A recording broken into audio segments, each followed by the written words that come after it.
Bruno sur Éveil 19, on est à Nantes, on est le 13 février 2021. On a rencontré des Angevins sur Nantes, parce que ça brasse aujourd'hui. Enchanté, donc Bruno. Salut Nico. Hugo. Enchanté Chahinez.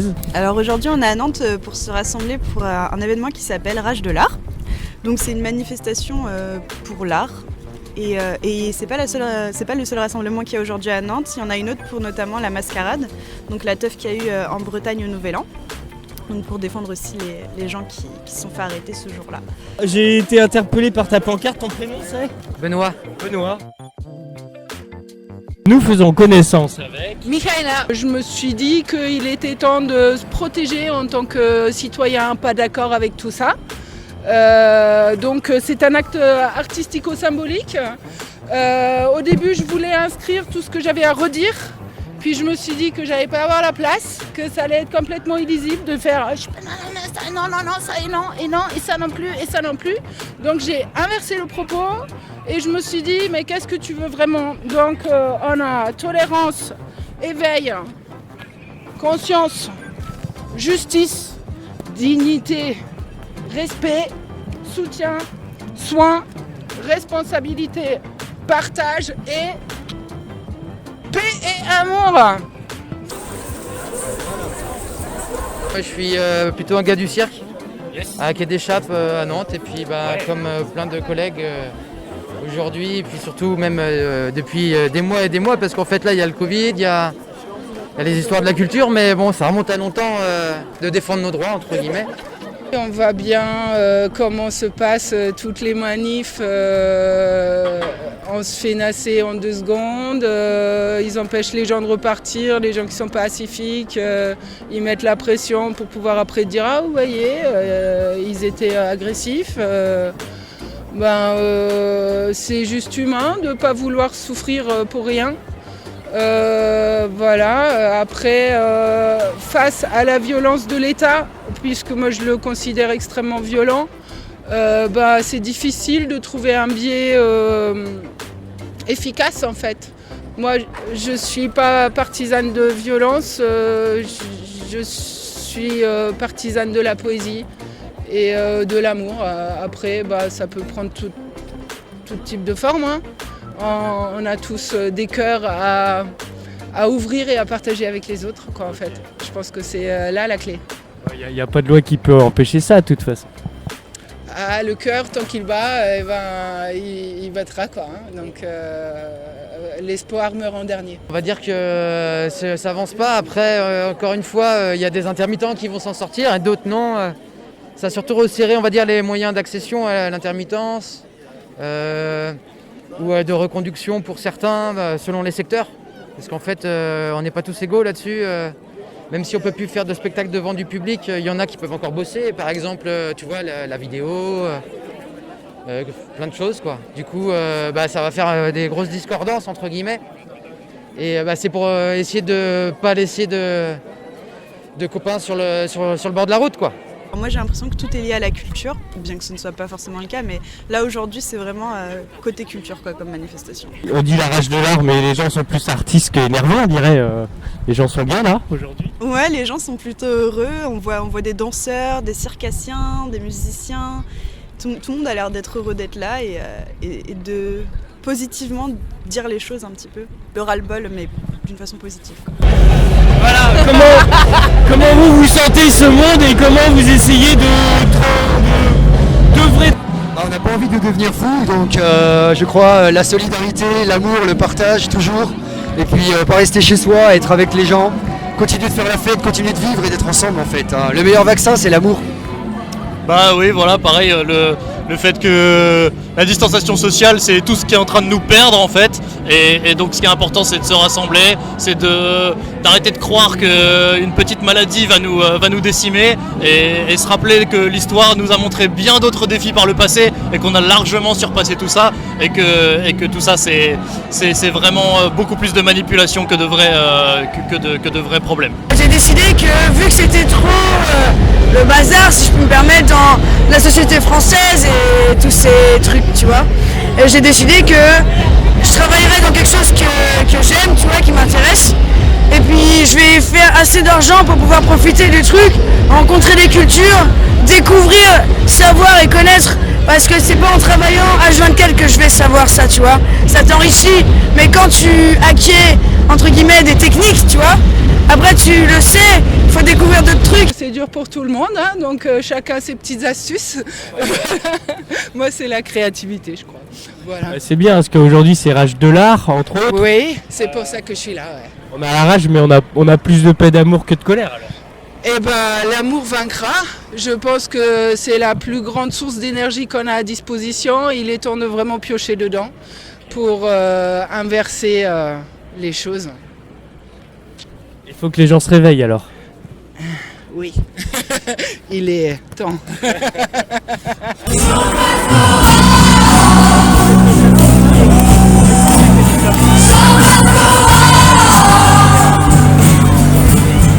La pandémie, c'est bien relou, clairement.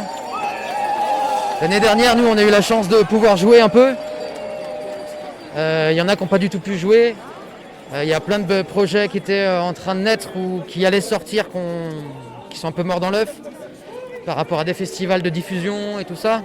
Enfin, moi, je te parle du côté art de rue, cirque que je connais. Mais je sais que pour les autres secteurs, danse et compagnie, c'est un peu pareil.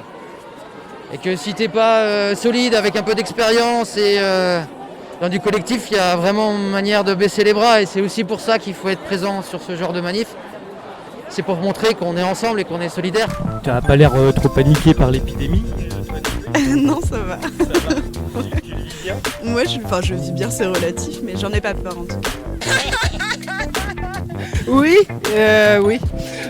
Oui, bah bon, après à chacun de réfléchir et voir ce qu'il a envie de croire et ce qu'il a envie de penser. C'est la facilité aussi d'écouter ce qu'on nous dit et de faire ce qu'on nous dit au lieu de réfléchir par nous-mêmes. Une semaine on met des gants, l'autre semaine il n'y a plus de gants, tu vois. On nous dit qu'après un an après, les masques qui sont faits maison, en fait ils protègent de rien du tout. Ça veut dire que tu vois, pendant un an t'as pas été protégé, si t'as mis que des masques en tissu, tu vois. Il y a tant de choses qui n'ont aucun sens, qui ne se suivent pas. On parlait tout à l'heure de l'hypocrisie des gouvernements notamment, des médias et des entreprises, enfin grosses entreprises tout du moins. Et on voulait que les gens s'éveillent aux mensonges qu'on nous raconte toute la journée, tous les jours, et que les gens s'éveillent un petit peu quoi.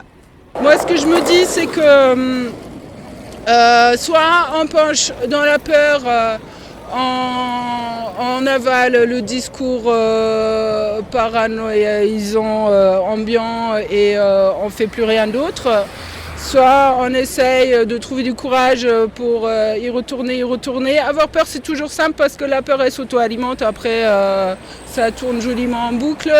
Le courage, il faut ralimenter tout le temps. Et c'est pour ça que, par exemple, aujourd'hui, on se retrouve pour se donner une bonne dose de courage et pour continuer. Okay. Hasta la victoria. On préfère vivre libre et heureux que de vivre enfermé. Et, ça ne rime à rien. Puis à la limite, ça pourrait même permettre ce genre de situation de prendre du recul par rapport à la mort.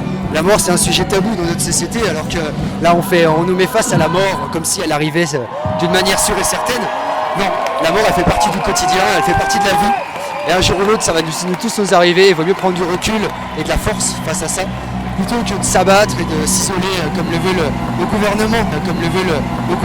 Il faut comprendre qu'il y a des corruptions, il y a tout, tu vois. C'est logique. Je veux dire, ça se palpe, ces informations-là. Que ce monde, c'est des absurdités énormes. Ça se palpe, c'est visible avec le Covid et tous ces trucs. Tu parlais du gouvernement, tu parlais de manipulation, c'est deux mots qui vont ensemble pour vous ? Ah bah absolument. Nous, on sait pas de la dernière heure qu'on s'intéresse à toutes les informations un petit peu dissimulées, un petit peu toutes les manipulations politiques. On aime s'intéresser à ça depuis longtemps parce qu'on trouve que ce sont des vrais sujets et que derrière les discours, derrière les mesures politiques se cachent souvent des mouvements et ces mouvements-là, on les voit très clairement aujourd'hui, en tout cas pour ceux qui ont envie de s'intéresser un petit peu. Maintenant, la fabrique du consentement, tu vois, on est toujours là-dedans, ça n'a pas bougé. Les médias, ils recrachent ce pourquoi ils sont là en fait. Il n'y a pas de souci. Écoute, Moi j'ai qu'un truc à dire, c'est que regarder l'œil ouvert, ça veut pas juste dire regarder TF1, ça veut dire regarder plein de médias et se faire son propre avis. Et puis voilà, donc comme des chaînes YouTube sûrement comme la vôtre, mais pas que quoi, il y a plein de sites super intéressants. Mais l'actualité c'est les petites mains, c'est les gens dans la rue, c'est parce qu'on discute ensemble, qu'on apprend des choses et c'est sûr que ça va pas être à la télé qu'on va redevenir positif quoi. Il y a de quoi déprimer plutôt ouais. Liberté d'opinion alors. Ah bah totalement. Pour moi si t'interdis, c'est pire en fait. C'est là que justement que tu crées des complotistes. À partir du moment où tu leur dis qu'ils n'ont pas le droit d'exprimer leurs opinions, moi c'est mon avis. Et c'est à moi la mode, mais on est un peu complotiste quand on s'accorde la libre pensée, les gars. On est conspirologue, c'est-à-dire qu'il y a des gens qui conspirent dans le monde et dans notre pays, qui conspirent contre les peuples pour leurs propres intérêts, c'est ça la définition de la conspiration. Et nous en fait on dénonce les conspirations. Donc on n'est pas des conspirationnistes, on est des conspirologues, on les étudie, on est des lanceurs d'alerte. On étudie et on donne ou pas de la crédibilité en fonction de ce qu'on trouve, voilà, par rapport à la véracité des choses. Après, des théories du complot, il y en a dans tous les sens. Il y en a qui sont ridicules, il y en a qui sont vraiment très intéressantes. Voilà. Aujourd'hui, on est pointé du doigt comme les ennemis de l'État parce qu'on a envie de réfléchir. C'est quand même inquiétant. Moi je suis plus compote, moi je suis compotiste, j'adore la compote de pommes. Ça c'est une valeur sûre. Un joli mot fourre-tout qui est extrêmement pratique pour annuler toute réflexion personnelle ou enfin voilà, en gros aujourd'hui si on n'est pas d'accord on est complotiste. Eh ben, c'est peut-être un peu caricatural. Peut-être qu'on est juste des gens qui essayent de se faire un avis. On est tous différents. Après, il y en a qui croient ci, qui croient ça. Chacun est libre de croire. C'est ça la liberté en fait. Et le débat, c'est toujours ça qui a fait avancer les choses. Donc si on enferme le débat dans un mot aussi naze que celui-là, eh ben... Enfin, si on laisse faire, je crois qu'on perd beaucoup d'énergie. Donc, ouais, une bonne révolution linguistique serait bienvenue, quoi, pour reprendre conscience de ce qu'on dit vraiment, quoi. De penser, 1984, George Orwell, interdit de penser, le ministère de la vérité. Voilà, on reprend un peu ça aujourd'hui, c'est clair, avec la propagande médiatique très forte, on empêche les gens de penser. Eh bien non, pensons, chaque loi est à penser, on est en train de nous saper notre démocratie et notre pensée, et on doit se la réapproprier, c'est par le partage, le dialogue en permanence, tous ensemble. Et d'ailleurs, dès qu'on parle ensemble, on voit que les choses vont mieux et qu'en fait les gens aussi comprennent, mais ils s'interdisent presque de comprendre en fait. C'est compliqué ce qui se passe à l'intérieur de la tête des gens en ce moment, on nous interdit de penser. Donc non, pensons entre nous, allons-y, et grâce à la chaîne YouTube, grâce à tout ce qu'on peut faire, allons-y, pensons, vivons. Ouais, vivons. Merci les gars, un autre commentaire. Plaisir. Oui, j'ai envie de rajouter que à force de cloisonner les gens, chacun vit sa propre réalité dans son coin. Et c'est en confrontant les réalités de chacun qu'on arrive à trouver un sens et arrive à trouver une réalité commune pour avancer ensemble. Souvent quand on parle d'amour, c'est un juge de paix. Ça marche bien. Souvent c'est quelque chose qui parle à tout le monde et c'est pour ça que voilà, on a envie de porter ce message. Unité, partage. Voilà. C'est le meilleur des vaccins. On parlait tout à l'heure de l'hypocrisie et du fait que les gens doivent s'éveiller. Et je pense qu'en fait on nous baratine tellement que c'est ça en fait. Quelqu'un qui croit au complot ou qui est un peu complotiste, c'est quelqu'un qui va chercher autre chose que ce qu'on nous sert. Parfois, il n'y a pas autre chose, parfois c'est la vérité qu'on nous sert, mais parfois c'est pas du tout la vérité et les gens sont complotistes alors qu'en fait non, ils cherchent juste une autre vérité et la plupart du temps je pense qu'ils ont raison, ou qu'on a raison. Voilà. On pense tous par nous-mêmes quoi. Ouais, faudrait en tout cas. C'est pas nouveau le complotisme, si tu veux, c'est plutôt des histoires d'effets d'aubaine. Après moi je suis pas complotiste, mais c'est vrai que le Covid c'est plutôt un effet d'aubaine. Regarde sur la 5G à Nantes.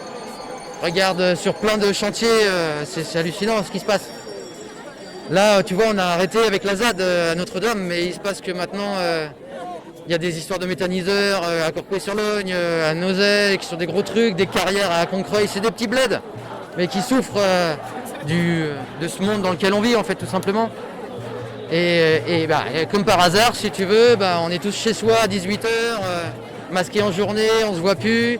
Les endroits de sociabilité comme les cafés et tout n'existent plus, du coup, enfin n'existent plus, c'est pas vrai, mais je pense que les visios ça a marché un temps, mais bon, c'est un peu relou quoi. La liberté n'a pas de prix. Je suis assez étonnée de voir à quel point globalement on peut constater que les gens apparemment trouvent que 135 € c'est trop cher pour être libre. Ou en tout cas se soumettre à... Enfin, c'est une drôle de somme aussi, hein, c'est un chiffre étonnant. Je pense qu'il faut tout simplement se permettre d'exister et alimenter non du côté de la peur, mais du courage et de la liberté, quoi. Alors aux auditeurs de la chaîne, pour qu'ils se réveillent, on leur dit quoi? Surtout pas baisser les bras en fait, c'est maintenant, la force c'est nous. Il faut croire en... Enfin surtout, moi je viens du métier de la culture, c'est vraiment pas l'heure de baisser les bras. Parce que justement c'est maintenant qu'on doit redéfendre encore nos droits, parce que on va se faire écraser par ce rouleau compresseur comme d'habitude, on va dire gouvernemental et capitalistique quoi. Et il faut pas oublier que pourquoi on est là, pourquoi on se bat, et honnêtement non, faut y aller quoi, faut pas baisser les bras. Éveillez-vous, lisez, dansez, chantez, chantez l'amour, aimez sans recevoir, aimez du matin au soir, respectez, respect. Merci les filles. Merci beaucoup. Bah, merci à toi, super. Yes, yes, yes. Bisous.